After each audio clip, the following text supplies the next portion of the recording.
নমস্কার বন্ধুরা, সোনালীর কিচেনে সবাইকে স্বাগত। আজকে বানিয়ে দেখাবো সানডে স্পেশাল মাটনের একটা রেসিপি। খুব কম উপকরণ দিয়ে কম সময়ে সহজেই বানিয়ে নেওয়া যায়। আসুন দেখে নেওয়া যাক কিভাবে বানাবো। এখানে নিয়ে নিয়েছি 1 কেজি খাসির মাংস। খাসির মাংসের পাঁজরের দিকের আর ঘাড়ের দিকের মাংসটা দিয়ে আমরা রান্নাটা করব। মাংসটাকে ধুয়ে ভালো করে জল ঝরিয়ে নিয়েছি। এর জন্য একটা এরকম ঝাঁঝরিযুক্ত থালার মধ্যে বসিয়ে নিচে একটা বাটি রাখলে সমস্ত জলটাই কিন্তু এরকমভাবে ঝরে যাবে। আর এই রান্নাটায় কিন্তু পেঁয়াজের পরিমাণটা একটু বেশি লাগবে, সেই জন্য নিয়ে নিয়েছি 5টা পেঁয়াজ। আর নিয়ে নিয়েছি আদা আর রসুন। এখানে 25 কোয়া রসুন নিয়েছি। আর এই আদাটা আমরা গ্রেট করে দেবো। গ্রেট করলে 2 টেবিল চামচ হবে। এখানে পেঁয়াজটাকে আমরা যে ঝিরিঝিরি করে কেটে নিয়েছি তার অর্ধেকটা পেঁয়াজই এই মাংসের মধ্যে দিয়ে দিলাম। আর এখানে আমরা রসুনটাকে থেতো করে নিয়েছি আর আদাটাকে গ্রেট করে নিয়েছি। এখানে 2 টেবিল চামচ গ্রেট করা আদা দিয়ে দিলাম আর রসুনটা দিয়ে দিলাম। এই রান্নাটায় বাটার একদমই প্রয়োজন নেই। এবার দিয়ে দিলাম 2টো তেজপাতা এরম করে ফাটিয়ে। আর এখানে নিয়ে নিয়েছি 8টা শুকনো লঙ্কা, 8টা ছোট এলাচ, 2টো দারচিনি, 4টে লবঙ্গ। এবার এই শুকনো লঙ্কাগুলোকে আমরা ঠিক এইভাবে ফাটিয়ে দিচ্ছি। এক একটা শুকনো লঙ্কাকে 4টে করে টুকরো করে দিচ্ছি আর খুব ছোটগুলোকে 3টে করে টুকরো করে দিচ্ছি। ঝালের পরিমাণটা অবশ্যই আপনারা যেমনি পছন্দ করেন সেই হিসাবে নেবেন। আর এই গোটা গরম মশলাগুলো আমরা কিন্তু মাংসের মধ্যে দিয়ে একসঙ্গে মেখে নেব।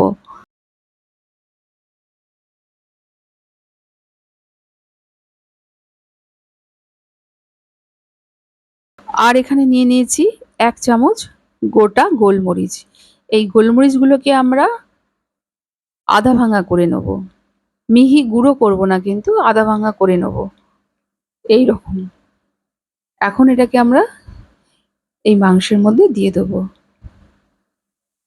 আর এখানে নিয়ে নিচ্ছি 1 চা চামচ কাশ্মীরি লঙ্কার গুঁড়ো, হাফ চা চামচ হলুদ গুঁড়ো।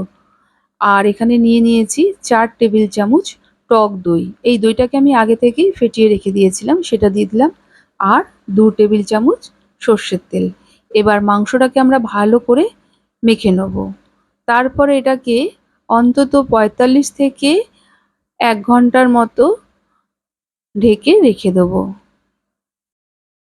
যারা আমার ভিডিও প্রথম দেখছেন সেই নতুন বন্ধুদের কাছে অনুরোধ রইল, আমার রেসিপি যদি ভালো লেগে থাকে প্লিজ আমার চ্যানেলটিকে সাবস্ক্রাইব করে পাশে থাকা বেল আইকনটি অবশ্যই প্রেস করবেন।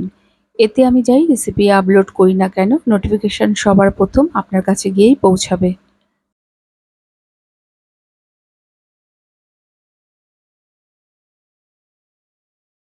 মাংসটা ভালো করে ম্যারিনেট করা হয়ে গেছে। এখন এটাকে আমরা ঢেকে 45 মিনিটের মতো রেস্টে রেখে দেবো। হাতে সময় থাকলে 1 ঘন্টা রাখলে বেশি ভালো হয়।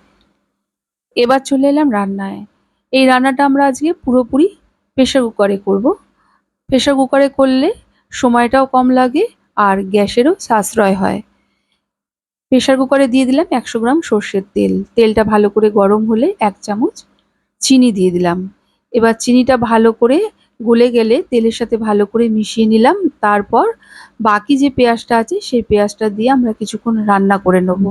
পেঁয়াজের কালারটা যখন হালকা চেঞ্জ হতে থাকবে আর কি, পেঁয়াজটা আর কি নরম হয়ে যাবে, সেই স্টেজে আমরা দিয়ে দিলাম ম্যারিনেট করে রাখা মাংসটা। পেঁয়াজের কালারটা গোল্ডেন বা ব্রাউন জানি না হয়ে যায়, ভিডিওতে যেই রকম দেখালাম ঠিক সেই রকম স্টেজেই ম্যারিনেট করে রাখা মাংসটাকে আমরা দিয়ে দেবো। সাথে যেই পাত্রের মধ্যে মাংসটা আমরা মেখেছিলাম সেই পাত্রের মধ্যে এক্সট্রা যে মশলাটা লেগেছিল তাতে সামান্য একটু জল দিয়ে সেই মশলার গোলা জলটা দিয়ে দিলাম। এবার একটু ভালো করে আমরা নেড়ে দিলাম। হাই ফ্লেমে নেড়ে 10 মিনিটের মতো রেখে দিয়েছিলাম না ঢেকে। এখন 10 মিনিট পর দেখাচ্ছি, দেখুন মাংসটা থেকে কিন্তু জল ছেড়েছে। আমরা ম্যারিনেট করার সময় কোনো লবণ দিইনি। এখন এতে আমরা স্বাদ মতো লবণ দিয়ে দিলাম। লবণটা দিয়ে আরও কিছুক্ষণ আমরা হাই ফ্লেমে একটু রান্না করে নেব। তারপর গ্যাসের ফ্লেমটিকে মিডিয়ামে রেখে এটাকে আমরা ঢেকে দিলাম 10 মিনিটের জন্য।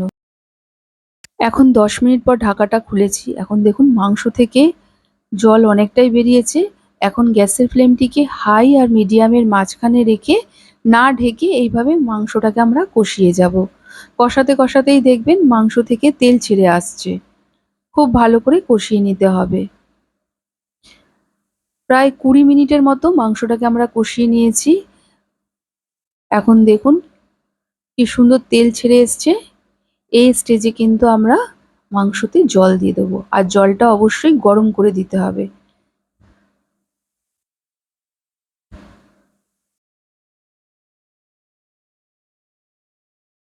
এখানে আমি গ্রেভিটা খুব পাতলা করব না, একটু গাঢ় গ্রেভিই করব।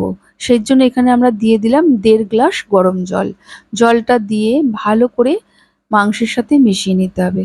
তারপর একটু চেখে দেখে নিতে হবে যে লবণটা ঠিকঠাক আছে নাকি।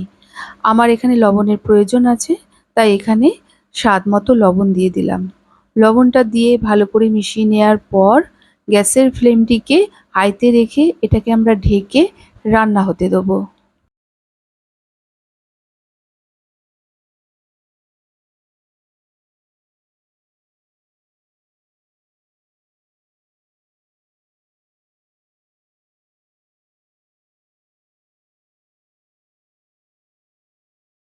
গ্যাসের ফ্লেমটিকে হাইতে রেখে একটা সিটি দেওয়ার পর গ্যাসের ফ্লেমটিকে লো আর মিডিয়ামের মাঝখানে রেখে আরও ৪টে সিটি আমরা দিয়ে নিয়েছি। তারপর গ্যাসের ফ্লেমটিকে অফ করে এটাকে আমরা সাইডে রেখে দেবো যতক্ষণ না প্রেশারটা পুরোপুরি ঠান্ডা হয়ে যায়। এবার সিটির পরিমাণটা অবশ্যই আপনাদের প্রেশার কুকারে যেমন প্রয়োজন সেই হিসাবে আপনারা প্রেশার কুকারে সিটিটা দিয়ে নেবেন। এখন প্রেশার কুকারটা ঠান্ডা হয়ে গেছে, তারপর আমরা ঢাকনাটা খুলছি। এখন কিন্তু গ্যাসটা অফ করা আছে। এখন আমরা গ্যাসটাকে অন করে নেব। এখন কিন্তু আমাদের মাংস সেদ্ধ হয়ে গেছে।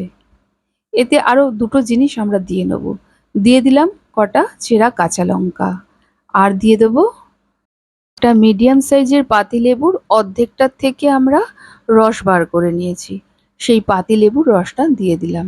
এবার ভালো করে একটু মিশিয়ে নিয়ে হাই ফ্লেমে আরও ৩ মিনিটের মতো আমরা মাংসটাকে জাল দিয়ে নেব। তাহলেই তৈরি হয়ে গেল সানডে স্পেশাল মটন মশলা কারি। এখন গ্যাসের ফ্লেমটিকে অফ করে এটাকে আমরা কিছুক্ষণ ঢেকে রেখে দেবো। ঢেকে রাখলে দেখবেন খুব সুন্দরভাবে উপর দিকে তেলটা কিন্তু ভেসে উঠবে। আগামী দিন রবিবারে বাড়িতে মটন এলে এই রান্নাটা কিন্তু অবশ্যই করবেন। একবার আমাকে বিশ্বাস করে রান্নাটা করে দেখুন, বাড়ির সবাই খেয়ে কিন্তু আপনার প্রশংসাই করবে। কেমন লাগলো আমার আজকের এই রেসিপি অবশ্যই কমেন্ট করে জানাবেন। ভালো লাগলে একটা লাইক ও প্রচুর শেয়ার করবেন। আজ তাহলে এই পর্যন্ত, আবার চলে আসবো নতুন কোনো রেসিপির সাথে। সবাই ভালো থাকুন, সুস্থ থাকুন। ধন্যবাদ।